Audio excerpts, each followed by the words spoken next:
CEO took her deaf daughter to a Christmas dinner. The single dad sign language made her smile. The room glittered like a snow globe shaken too hard.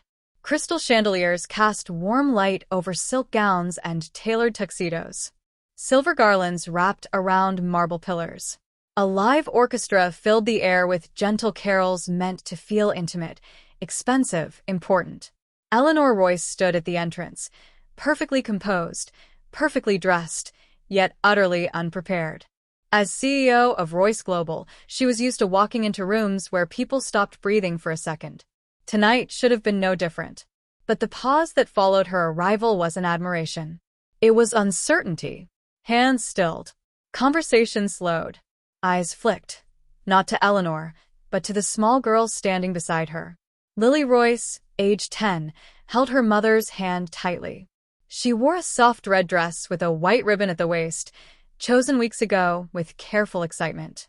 Her dark hair was braided neatly, though one strand had already escaped. Lily did not hear the orchestra falter. She did not hear the whispers. But she felt the shift. Children learned early, when they were different. Eleanor felt Lily's grip tighten and immediately signed, "You're safe." "I'm here." Lily nodded, offering a polite smile to the room, the kind she had practiced, chin up, eyes gentle, hands still. The smile adults praised without realizing how heavy it was to hold. This dinner mattered more than Eleanor wanted to admit. The annual Royce Christmas Charity Gala was a symbol of generosity, power, stability. Investors, government officials, media donors, all watching her every move. Bringing Lily had been a calculated risk wrapped in maternal guilt. "You work too much," Lily had signed the night before. "I want to see your world." So Eleanor had said yes. Now she wondered if she'd been selfish. They were escorted to their table near the front. Eleanor sat, scanning faces, already planning exit strategies. Lily folded her hands in her lap, eyes wandering over the decorations, the glittering glasses, the moving mouths. No one spoke directly to her.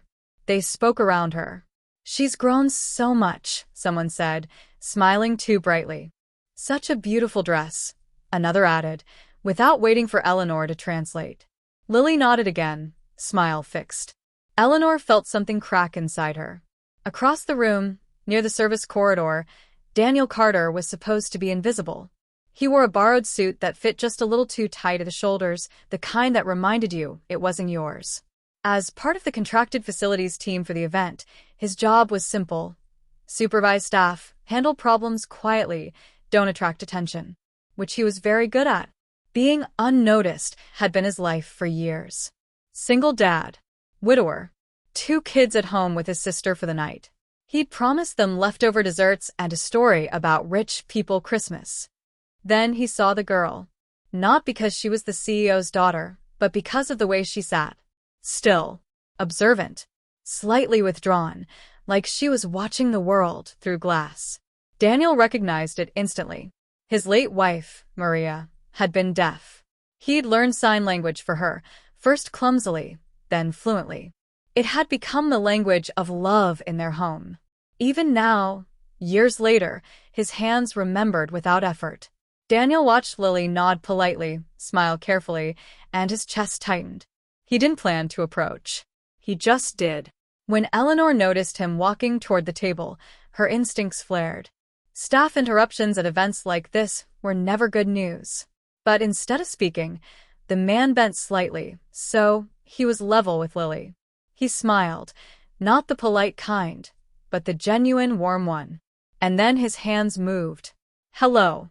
Is this your first big Christmas dinner?" Lily froze. For half a heartbeat, the world stopped. Then her eyes widened, her face transforming as if someone had turned on a light inside her. Her hands flew up. "Yes. It's very shiny.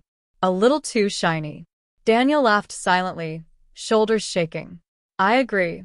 My eyes get tired just looking at it." Lily giggled, an unrestrained, delighted sound that cut through the background noise like magic. Eleanor sucked in a sharp breath. She hadn't heard Lily laugh like that all evening. People nearby turned. Conversations faltered again, but this time, something softer followed. Smiles. Curiosity. Warmth. Daniel continued signing. Do you like Christmas? Yes. But I like it more when people talk with their hands. Daniel's smile deepened. Me too. Lily signed excitedly now, telling him about her favorite lights, how snow felt quiet, how she imagined music looked like waves. Daniel listened with full attention, nodding, responding, never rushing her, as if nothing else in the room mattered. Eleanor stood slowly, emotion rising unexpectedly into her throat. Thank you, she said, her voice low. Daniel looked up, slightly embarrassed. She's wonderful, he replied honestly. You're doing an amazing job. Eleanor had closed billion-dollar deals without blinking. Yet those words nearly undid her. The orchestra resumed. Dishes were served. The gala moved on. But something fundamental had changed. Because in a room built on wealth and power, the most important moment of the night wasn't planned. It began with a single dad who knew how to listen without sound, and a little girl who finally felt seen. What the CEO didn't know about the man who made her daughter smile. Eleanor Royce did not forget faces. It was a skill sharpened by boardrooms and negotiations. Remember who mattered, who watched quietly, who underestimated you. Yet as the first course was served and conversation resumed, she found her eyes drifting back to one person she had never expected to notice. Daniel Carter. He stood a respectful distance away now, hands folded in front of him, posture relaxed but alert. He wasn't lingering near Lily anymore. He wasn't seeking attention. In fact, he seemed determined to disappear back into the background. That somehow made him more noticeable. Lily, on the other hand, had changed completely. She sat taller. Her feet swung gently beneath the table. She leaned toward her mother and signed animatedly. He talks with his hands like he means it. Eleanor smiled, though her chest tightened. I noticed, she replied, signing carefully. Do you feel better? Lily nodded quickly. I don't feel invisible anymore. That sentence landed harder than Eleanor was prepared for. Across the table, a senior investor cleared his throat, attempting to regain Eleanor's attention. Ms. Royce, about the Jakarta expansion. Yes, Eleanor said automatically, but her focus had fractured. For the first time in years, numbers blurred behind something far more urgent. Her daughter's happiness. As speeches began, Lily watched the stage politely, but Eleanor noticed her gaze drift again and again toward Daniel. When applause erupted, Lily clapped slightly offbeat, smiling anyway.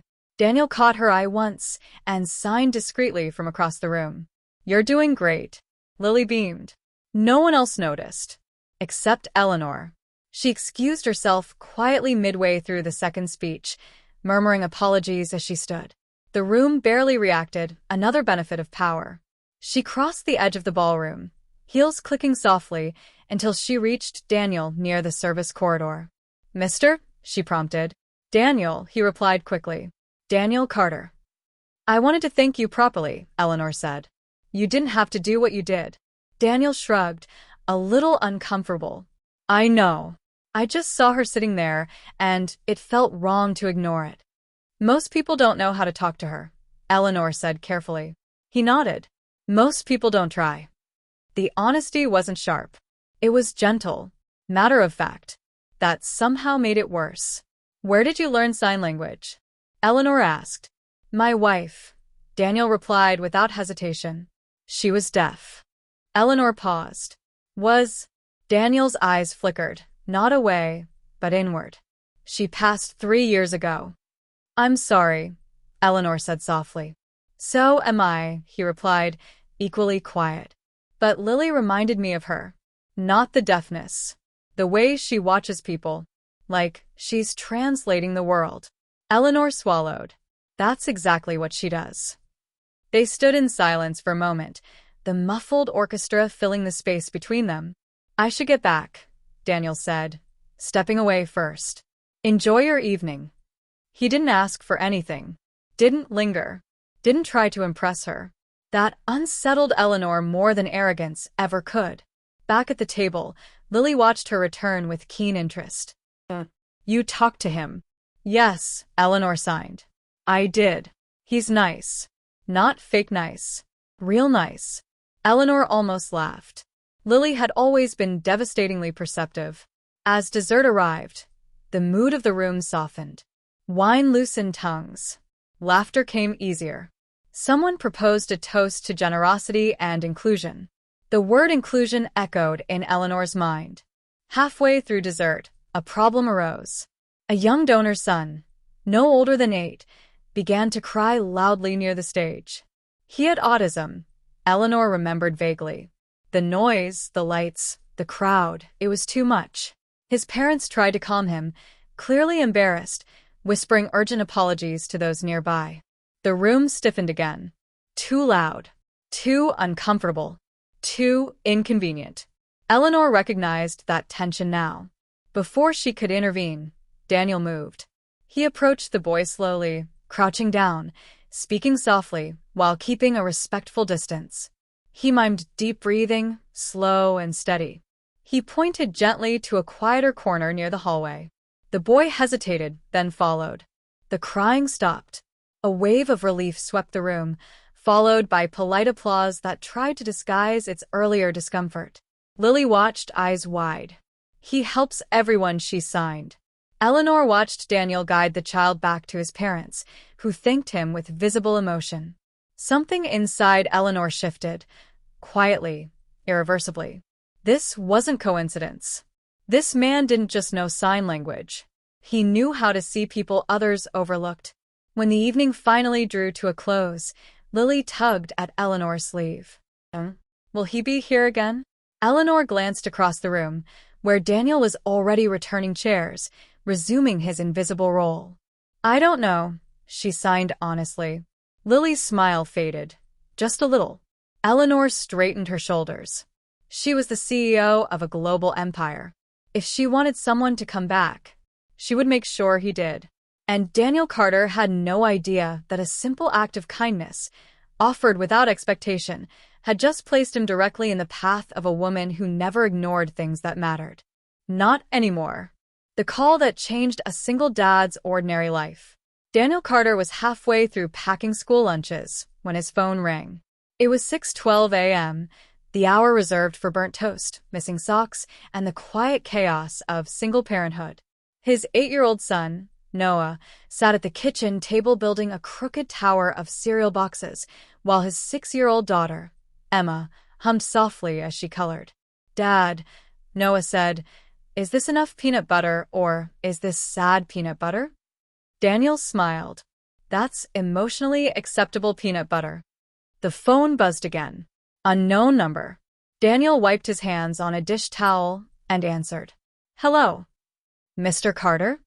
The voice was calm, professional, unmistakably authoritative. This is Eleanor Royce. Daniel froze. The name landed like a dropped plate. Yes, he said carefully. Speaking. I hope I'm not calling too early, Eleanor continued. I wanted to personally thank you again for what you did at the Christmas gala. My daughter hasn't stopped talking about you. Daniel glanced at Emma, who was now watching him curiously. I was just doing my job, he said, though they both knew that wasn't true. Your job description doesn't include making my child feel seen, Eleanor replied. That was something else. There was a pause, intentional, deliberate. I'd like to offer you a position, she said. Daniel laughed, short and disbelieving. I think you have the wrong person. I don't, Eleanor replied. I'd like you to come work for me. Directly. Silence filled the kitchen. Noah leaned closer. Dad, is that the principal? Daniel covered the phone. Not yet, he whispered. What kind of position? Daniel asked slowly. Something new, Eleanor said. I'm building an internal program focused on accessibility, inclusion, and family-centered initiatives across Royce Global. I want someone who understands these things, not from theory but from life. Daniel sat down heavily in the chair across from his children. I don't have a degree in that, he said. I'm not an executive. I'm aware, Eleanor replied. That's why I'm calling you. Daniel closed his eyes. Maria would have laughed at this, then told him to listen carefully. I need time to think, he said. Of course, Eleanor replied. But know this, I don't offer opportunities lightly. And I don't ignore people who matter. After the call ended, Daniel stared at the phone as if it might ring again. Dad. Emma asked softly, "Are you in trouble?" He shook his head. No, sweetheart. I think something big just happened. That afternoon, Daniel met Eleanor at Royce Tower. The building rose like glass and steel ambition against the winter sky. Inside, everything gleamed: floors, walls, people. Daniel felt underdressed, underqualified, and utterly out of place. Eleanor greeted him without ceremony. No assistants. No entourage. "I won't waste your time," she said as they walked. "My daughter trusts you. That matters more to me than your resume." They stopped in a conference room overlooking the city. "I want you to help design environments where children like Lily and parents like you don't feel like outsiders," Eleanor continued. "Corporate events, public spaces, internal culture. We fail at this constantly." Daniel thought of Lily's careful smile, of Noah's question about peanut butter, of Maria's hands moving fluidly in the air. "I'd be lying if I said I wasn't scared," he admitted. Eleanor nodded. Good. "That means you care." "What about my kids?" Daniel asked. "I can't sacrifice them for a job." "You won't," Eleanor said firmly. "Flexible hours. Family-first policies. I'm not asking you to choose." That stopped him. No one ever said that. When Daniel returned home that evening, he sat his children down. "So," he said, "how would you feel if Dad had a new job? A big one." Noah's eyes widened. "Do you get to wear a suit every day?" Probably, Daniel said. Emma tilted her head. "Would you still sign with me at bedtime?" Daniel's throat tightened. He signed back slowly, deliberately. "Always." Emma smiled. That night, Daniel accepted the offer. What he didn't know, what he couldn't possibly imagine, was that this decision would entangle his life with Eleanor Royce's in ways neither of them had planned. Because the call that changed his career was only the beginning. And sometimes, the quietest connections become the loudest forces in our lives, without ever making a sound. When the boardroom learned a new language. The first time Daniel Carter walked into a Royce Global Executive meeting, the room did not know what to do with him. 23 people sat around a polished oak table that cost more than Daniel's car. Screens glowed with quarterly projections. Coffee steamed in porcelain cups. Every face in the room had mastered the art of polite skepticism. Daniel felt it immediately. He wasn't one of them. Eleanor Royce stood at the head of the table, hands folded, expression unreadable. "This is Daniel Carter," she said. "He'll be leading our new accessibility and family inclusion initiative." A pause. Then a man in a navy suit leaned back slightly. "And his background?" Daniel opened his mouth, but Eleanor spoke first. "Life," she said evenly. That didn't go over well. Questions followed, sharp, indirect, wrapped in corporate language. What metrics will define success? What qualifications does he bring? How does this align with shareholder priorities? Daniel listened, steady, absorbing the undercurrent. "Prove you belong." Eleanor finally turned to him. "Daniel?" He stood. "I won't pretend I speak your language fluently," he said calmly. "But I do speak another one." He raised his hands. Several executives shifted uncomfortably. "This," Daniel continued, signing slowly while speaking aloud, "is how my wife told me she loved me. How my children tell me they're afraid. How a little girl at a Christmas dinner finally felt seen." He paused. "If accessibility is optional, then dignity is negotiable. And that costs more than any program I'll ever design." Silence followed, not awkward, but heavy. Eleanor watched carefully. By the end of the meeting, not everyone was convinced. But no one laughed him out of the room. That afternoon, Lily visited Daniel's new office. It wasn't really an office yet, just a borrowed space with unpacked boxes and a whiteboard. Lily stood in the doorway, inspecting it critically. "This is small," she signed. Daniel grinned. "Big things start small." She nodded solemnly. "Like me." They both laughed. Eleanor watched from the hall, arms crossed, something unfamiliar warming her chest. Later that week, Daniel rolled out his first changes. sign language interpreters at major events, quiet rooms for neurodivergent guests, training sessions, not lectures but stories. Real ones. Not everyone appreciated it. A senior VP pulled Eleanor aside. "You're letting emotion drive policy." Eleanor met his gaze. "I'm letting reality correct it." Resistance continued quietly until the annual shareholders forum. For the first time in company history, the opening remarks were delivered simultaneously, spoken and signed. Screens displayed captions in real time. The room felt different. Softer. More human. Then something unexpected happened. A shareholder stood up, visibly nervous. His hands trembled as he signed slowly. "My daughter is deaf. I have never felt welcome in a room like this. Thank you." Applause followed, real, unrestrained. Eleanor turned to Daniel. Their eyes met. He hadn't planned that moment, but he owned it. After the forum, the media took notice. Royce Global redefines corporate inclusion. A CEO who listens beyond words. The program no one saw coming. At home that night, Daniel helped Emma with her homework while Noah practiced spelling words out loud and in sign. "You famous now?" Noah asked. Daniel laughed. "Definitely not." Emma signed carefully. "But you help people feel less alone." Daniel nodded. "That matters." At the same time, Eleanor sat alone in her office long after the building emptied. She replayed the day in her mind. Not the applause, not the headlines, but the way Daniel stood in the boardroom. Unshaken. Honest. Brave without being loud. She realized something then. This wasn't just a professional shift. It was personal. Because Daniel Carter hadn't just taught her company a new language. He'd begun teaching her one too. One that spoke of presence, patience, and the kind of strength that didn't need to dominate to be heard. And Eleanor Royce, for the first time in years, found herself listening. The quiet moment that changed everything. Snow fell gently over the city, softening the sharp edges of glass and steel. Inside Eleanor Royce's penthouse, the lights were low, the atmosphere nothing like a boardroom or gala. A small Christmas tree stood by the window, unevenly decorated with handmade ornaments and carefully placed lights. Lily's work.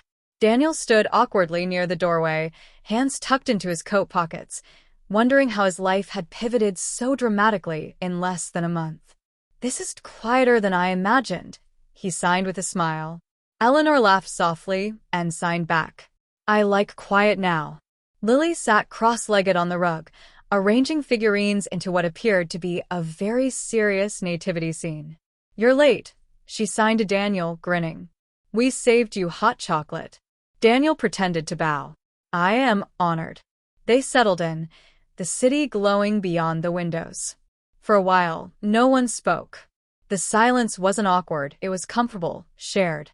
Eleanor watched Daniel interact with Lily, how he waited for her to finish signing, how he mirrored her pace, how his attention never drifted. "You've changed her," Eleanor said quietly. Daniel shook his head. "She changed me."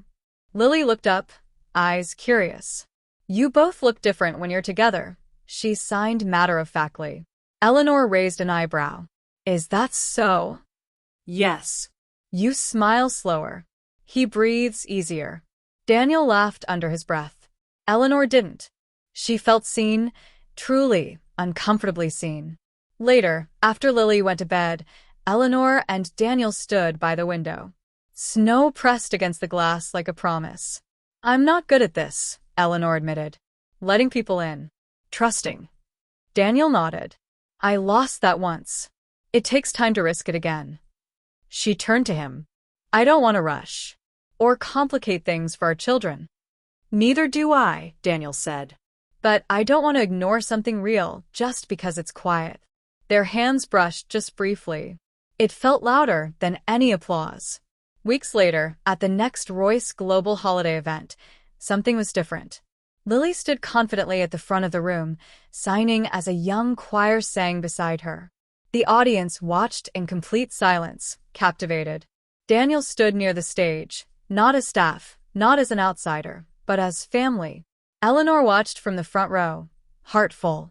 When Lily finished, The applause was thunderous. She signed one final sentence. "Thank you for listening." The crowd rose to its feet. Eleanor felt tears slip down her face, not from pride alone, but from gratitude. Because a single Christmas dinner had rewritten her world. Not through power, not through wealth, but through connection. Later that night, as Daniel walked Lily to the car, she tugged his sleeve. "Are you staying?" Daniel looked at Eleanor. She nodded. "Yes," he signed gently. "If you'll have me." Lily smiled, the kind that reached her eyes and stayed there. Snow continued to fall, blanketing the city in white. And in the quiet between signed words and shared glances, a new family began to form. One built not on sound, but on understanding.